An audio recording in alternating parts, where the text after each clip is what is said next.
terrible, no good, awful, not a fan.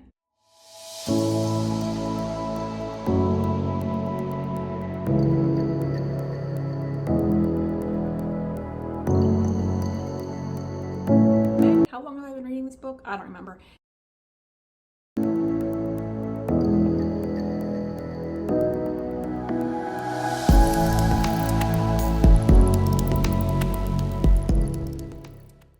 Hello and welcome to the summer reading vlog. I'm Candace and this is my YouTube channel, and I'm glad that you're here and I'm glad that you're interested in the things that I'm reading for this summer. I have had a tremendously difficult week this past week. Just me personally, physically, it was really hard. I wasn't at my house or my apartment. I was house sitting for some money and it was just a lot. And I think that I'm not the only person who struggled this past week. The world is becoming an increasingly scary place. It seems like it's becoming unkind to the point that it's leaking into my day-to-day thoughts, and I've been spiraling about that, and I just need an escape. And maybe you do too, in which case, welcome. Let us escape together into the world of books. Right now it is Friday evening, and please pardon my voice. It's very wobbly and weird right now. I've been coughing a lot. The air quality where I live is horrendous, absolutely bad. I actually think I was sitting at my computer a while ago, a couple hours ago, and I actually got an emergency alert on my phone that said you cannot go outside unless, do not go outside unless you absolutely have to. It's dangerous. The air quality is hazardous. So that is fun. That's just a good old time. And so I've been coughing and hacking a lot, and I apologize if that happens during this video. But yeah, let's talk about the books that I wanted to read this weekend. Did I say it's Friday evening? I think I said that already. It's Friday evening. I went to the library today to pick up some holds, specifically holds of books about the ocean. Here they are, all of my sea books that we'll be talking about. Last video about my Herkyed reviews that I posted, I was talking about how I absolutely adore books about the sea or set around the sea and the ocean, and how I'm slightly obsessed with them. And that reminded me that I just have lots of books on my to-be-read list that are about the ocean, and I need to really get into those. And the summer is the perfect time for that. So I put a few of those books on hold and picked them up today at the library.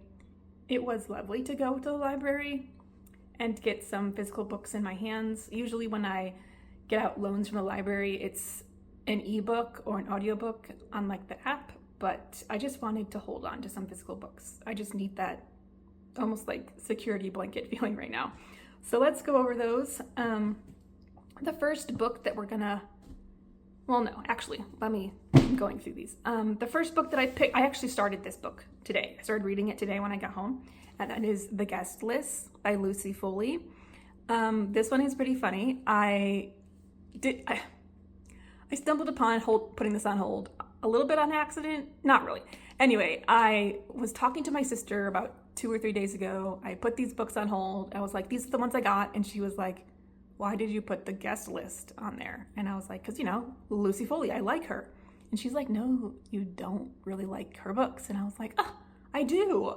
And she was like, you read The Paris Apartment and you ranted to me for an hour about it, about how much you didn't like it and all the plot holes. And I was like, oh yeah, I did dislike The Paris Apartment. What was that other one? And she's like, that's the only Lucy Foley you've read, I think. And I was like, dang it. I confused Lucy Foley for Alice Feeney. I really enjoyed the one novel that I read by Alice Feeney, and I think that book, the title had Lucy in the name, and somehow those things got crossed. I thought Lucy Foley wrote that book. I put this on the list. Anyway, I picked this up. I don't hate this book. Let's just get that out of the way. I don't hate this book. It's a goofy, silly, fun time. I'm laughing a little bit. It's incredibly dramatic and a little bit just it's just a little silly. It is I think a murder thriller. I'm about 2/3 of the way through, and Everyone in this book has this dramatic past. They've all like had relationships with each other in the past, or like had flirtations or sex or something, and they're all at this wedding that is set on an island off of the Irish coast, and there's a storm, and it's just ridiculous. It is ridiculous, and it's a good time, and I'm actually very glad that I accidentally picked up this book. So that's the guest list. Next we have How Far the Light Reaches. Sorry, there's a bit of a glare. How Far the Light Reaches, Life in 10 Sea Creatures. This is a nonfiction book about the ocean, and I am very happy about this because look at how big the font is, you guys. I'm going to be able to read this in relative comfort, and it's not going to be that difficult. So I'm really excited about this. I'm also excited because I just love nonfiction ocean books. One of my favorite books of all time is The Soul of an Octopus by Cy Montgomery. That book changed my life, and so I hope that I can read as many nonfiction ocean books as possible in the future. Next we have Skin of the Sea. This is a fantasy based, I think, on African mythology, or maybe like gods of African folklore, perhaps. And this is African mermaids, guys. That's all I need to know about it. Honestly, I am hyped for this book. I'm very excited. And the last one that I picked up was Wide Sargasso Sea. I actually looked for this one on ebook first, but I learned that her estate, Jean Rice, or Jean Reese is her name, the author, her estate, or maybe her family, has set up some licensing parameters to make the production of ebooks and audiobooks of Wide Sargasso Sea pretty much impossible. So you can only get this book through print, and so that's really fascinating, and I don't really know why they chose that, but I'm okay with it. It made me go to the library, and I'm a fan of the library, so I picked up this one as well. This is kind of like a Jane Eyre fan fiction slash prequel about Mr. Rochester's first wife. And yeah, those are all the books that I'm hoping to dive into this weekend. Like I said, I already started the guest list and I'm having a good time. I probably will finish it tonight, actually, but I did that thing where I went to the library and then I came home and I read for many hours instead of doing the things I was supposed to do today. So I need to clean up my kitchen, just clean up the apartment in general. Like I said, I wasn't really here. I was house sitting a lot this past week, so just need to get some things in order. I was hoping to do some summery activities this weekend just to get into the mood, get into the vibe, just feel better about life. But of course, the air is slightly orange and hard to breathe, so I'm not sure how many fun activities we'll get to. At the very least, maybe make a nice pitcher of lemonade, and we'll see where we go from there. And yeah, let's have a good weekend. Thank you so much for joining me, and I now have to go do those chores. I kind of put off those chores, procrastinated by filming this little intro, but you know, I'm gonna be an adult about it. I'm gonna go do it now, okay? Right now.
Well, happy Saturday from the president of the Puffy Eye Club. I thank you for joining me here today for our regular gathering of bedhead. I just woke up.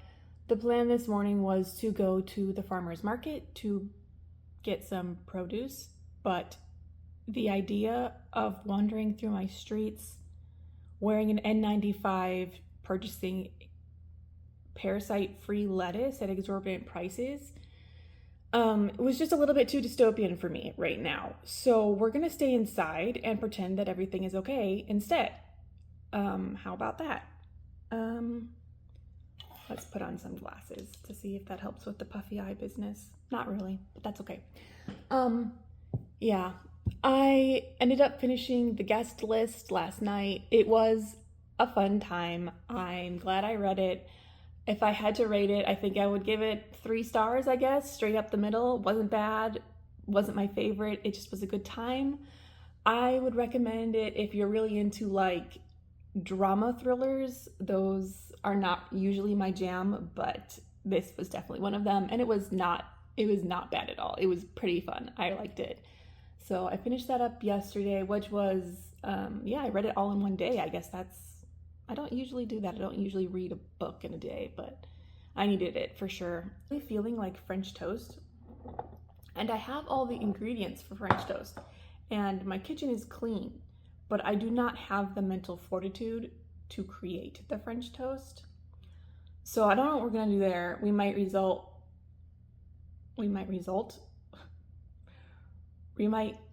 resort to regular toast, which sounds dry and boring, and it currently feels like I'm living in a toaster, so I don't know if that's gonna be the vibe for this morning. Maybe just like a bowl of Cocoa Krispies or something. That's not a regular breakfast rotation by any means. I don't have Cocoa Krispies. Oh Lord, this morning is a mess. I came here to tell you that we're gonna make today a good day. And the way we're gonna do that is by reading some ocean nonfiction books about 10 different sea creatures, and I'm hoping that my brain will expand with knowledge and happiness.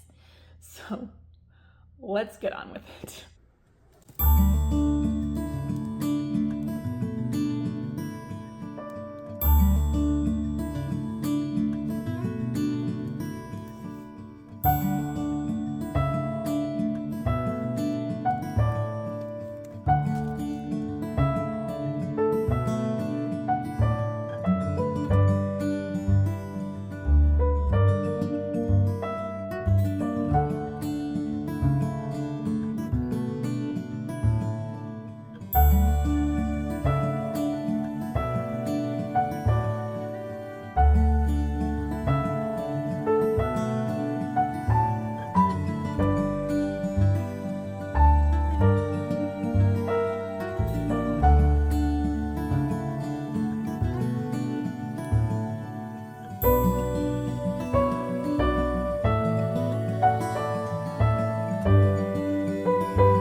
give you cobbler.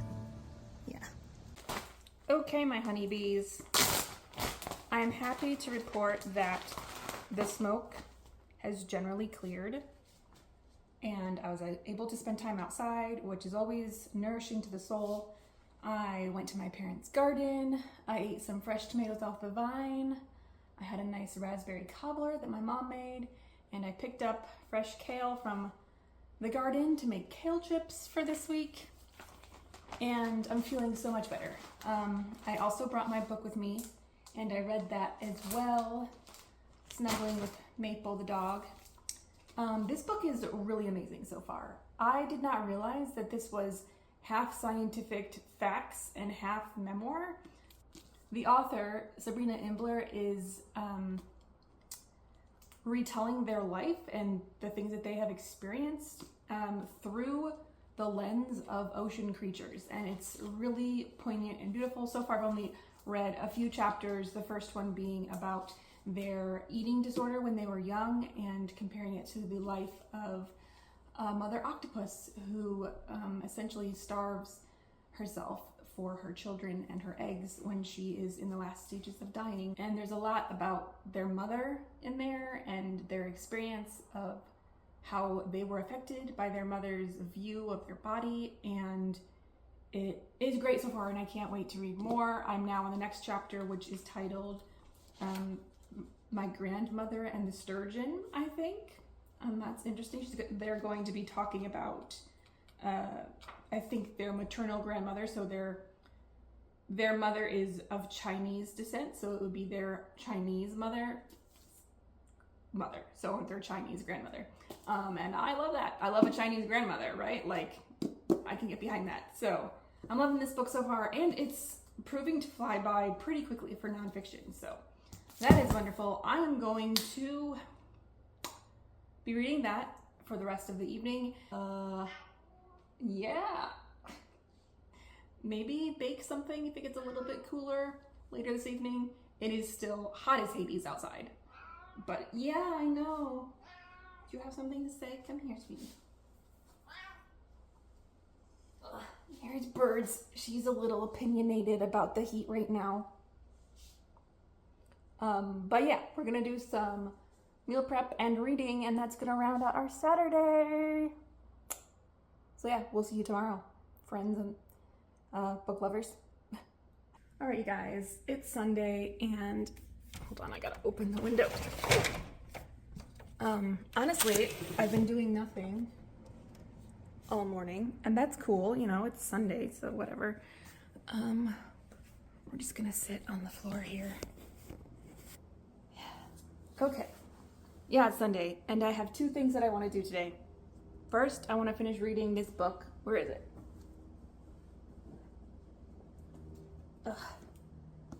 I want to finish reading this book. Not that book. This book.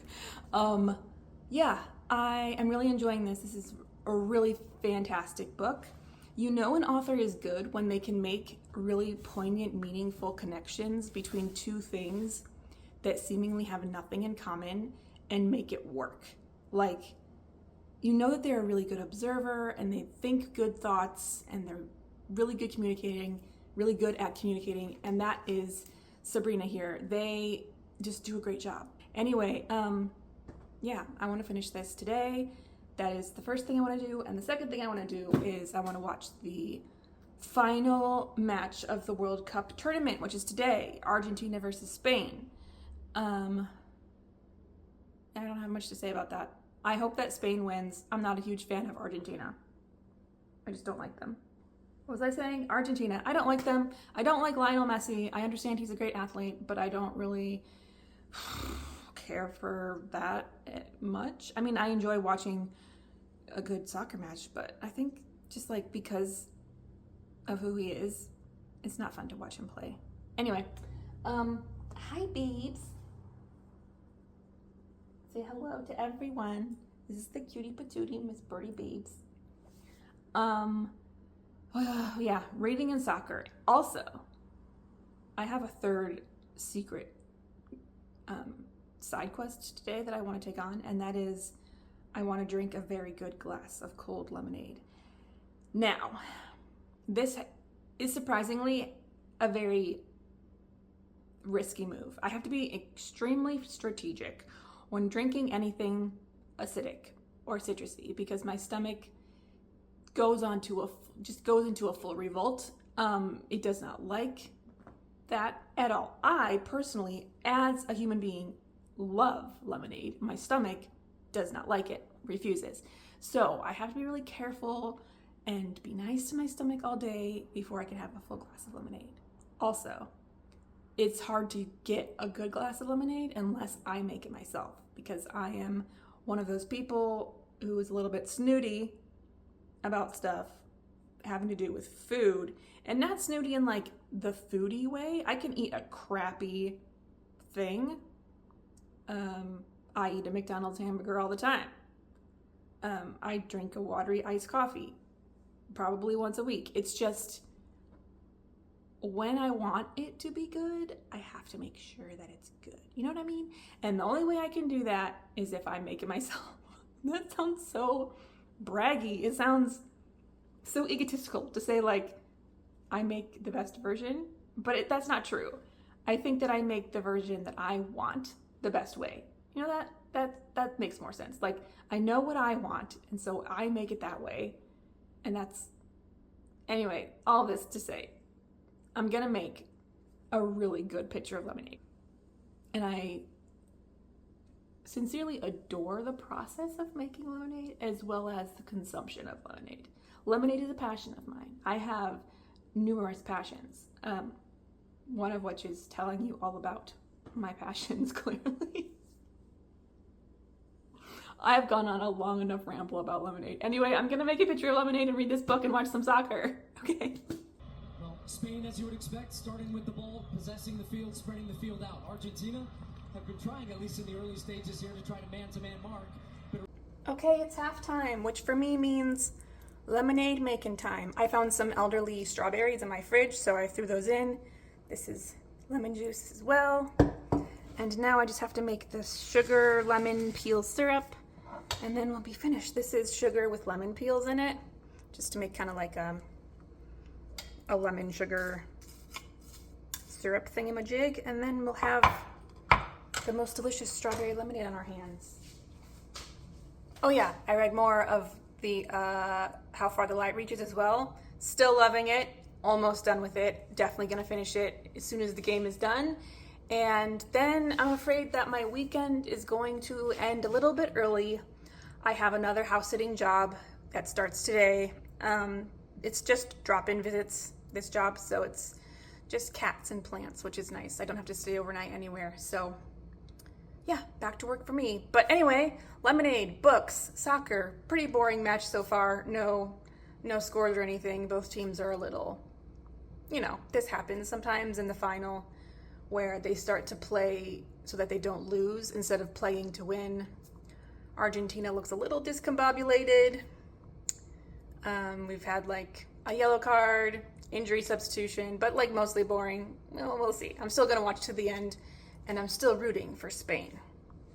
But yeah, off to make my sugar syrup for the world's best lemonade. And yeah, that's my update for now. Right, it's the evening. I'm at my pet sitting job. We've got Miss Lilo, the chunky furry one over there, and Misty, little Miss. I know them really well, pet sit them all the time. I'm their designated auntie. So we've got our food and our water, and we're gonna play for a long time and get in lots of snuggles. Lilo?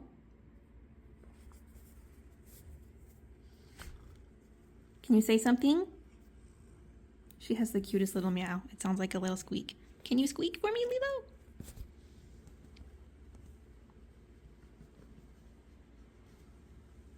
She's a chunky girl.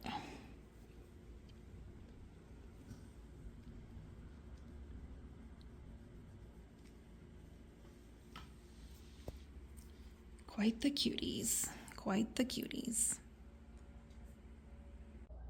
Well, it is much later now. It's in the evening. I am freshly showered and in my jammy jams, and I'm ready to round out this weekend. as you can see, I'm exhausted and I look a little bit like a drowning koala with my wet hair, but it's okay. That's not important. I did finish How Far the Light Reaches today. I have a few thoughts about this book. I have a lot of thoughts about this book, but I'm going to try and wrap it up succinctly. First off, I really, really loved when I started this, about until I was maybe like halfway, 2/3 of the way through. I was like, this is great, this is so good. And then it started to kind of grate on me a little bit. I think that my problem was that I picked this up at the wrong time. I think that this is a book for me, definitely a book for me, but it was not a book for this weekend. Do you know what I mean? Not a book for this weekend. I really wanted to just escape into my beloved ocean and be filled with the wonder and beauty of just learning great facts about sea creatures. And I saw this book and I was like, nonfiction sea creatures, sign me up. And I did not realize that it was a combination of nonfiction essays and memoir at the same time. So to begin with, it's 10 separate essays about different subjects. Sorry, I have a cough drop in my mouth, so I might be rattling about a little bit. I apologize. Anyway, 10 different essays, 10 different subjects, I suppose you could say, 10 different sea creatures. Hello, my love. So that there made it a little bit disconnected for me, and this is interesting because I think that if you are in a place where you can read about some heavy subjects like homophobia, racism, sexual assault, gender dysmorphia, things like that, then you should pick this up. But I did not want to read about those things this weekend. I don't mind reading about those things when I'm ready for them, but this weekend was really just meant for me to unwind a little bit and feel kind of cradled and softly nurtured by the sea. So I had a little bit of a problem there, but it was a really good book. It was a little bit navel gazy. They did a little bit of navel gazing, which I totally understand.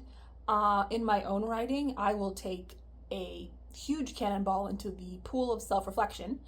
But I don't know. I just didn't feel the memoir aspect as much as I wanted to. Also, I don't actually know how young Sabrina Imbler is, but I feel like they are quite young because it just felt like a young person airing their grievances about their life thus far, even though they hadn't really lived much life. I don't know. I'm not sure if that's true, but that's the feeling. Those were the vibes I was getting from this. And it also was incredibly open, very vulnerable, very revealing. And that is good. Like, we like vulnerability. We like that in literature. However, it got to a point where I became really uncomfortable. There were some aspects to this where I was like, if they want to write this and they need to write this, that is good. They should do that. And I'm sure that there are people who need to read this as well and they will feel seen. But for me personally, I was reading some of the pages in here and I just felt like, whoa, maybe that would have been a little bit more healthy to keep that information between like you and some people who are like near and dear to you, or you and a therapist. I'm not sure I need to be reading that right now, but that just might be a me thing. Probably is a me thing. But yeah, I just wonder how they're gonna feel about it in 20 years, reading back this memoir of their very young life, and how they will feel about sharing that much information with literally the whole entire wide world. But yeah, I wish there was more sea.